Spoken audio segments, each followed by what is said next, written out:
Database schema किसी tables का एक लॉजिकल ब्लूप्रिंट या डिजाइन होता है। यह बताता है कि डेटाबेस में डेटा किस तरह से ऑर्गेनाइज होगा, अलग अलग डेटा टेबल्स के बीच में क्या रिलेशनशिप होगा। इसे आप एक घर के नक्शे की तरह समझ सकते हैं। जैसे नक्शा यह बताता है कि कमरा कहाँ होगा, किचन कहाँ होगा, लेकिन उसमें फर्नीचर्स या लोग या वास्तविक डेटा नहीं होता। वैसे ही स्कीमा टेबल्स की बनावट तय करता है, उसके अंदर का डेटा नहीं।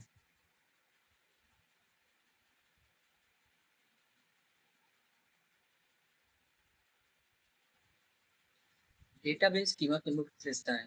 स्ट्रक्चर यह तय करता है कि डेटाबेस में कितना टेबल्स होगा।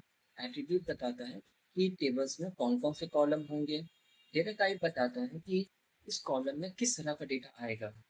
कंस्ट्रेंट बताता है कि डेटा पर क्या नियम लागू होगा, जैसे प्राइमरी की होगा, यूनिक होगा, नॉट नल होगा। ये किस तरह के नियम इसमें लागू किए जाएंगे। रिलेशनशिप बताता है कि टेबल्स एक दूसरे से कैसे जुड़े होंगे, फॉरेन की के जरिए। डेटाबेस स्कीमा के प्रकार यानी लेवल्स। डीबीएमएस में स्कीमा को आमतौर पर 3 लेवल्स पर समझा जा सकता है। पहला है फिजिकल स्कीमा। यह सबसे निचला लेवल होता है। यह बताता है कि डेटा वास्तव में डिस्क में या स्टोरेज में कैसे स्टोर किया जाता है।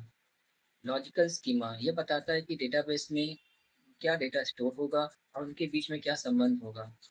प्रोग्रामर्स और इन एडमिनिस्ट्रेटर इसी लेवल पर काम करते हैं।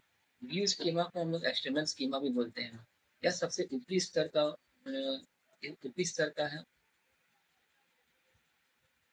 व्यू स्कीमा, इसको हम लोग एक्सटर्नल स्कीमा ही बोलते हैं। यह सबसे ऊपरी स्तर है। यह तय करता है कि अलग अलग यूजर्स को डेटाबेस का कौन सा हिस्सा दिखाई देगा। जैसे एक छात्र को सिर्फ ये अपनी प्रोफाइल लिखे, पूरी यूनिवर्सिटी का डेटा नहीं। डेटाबेस स्कीमा क्यों जरूरी है? सबसे पहला है कंसिस्टेंसी। यह सुनिश्चित करता है कि डेटा हमेशा एक ही फॉर्मेट में हो स्टोर होगा। सिक्योरिटी, स्कीमा के जरिए हम तय करते हैं कि कौन सा डेटा गोपनीय रहेगा।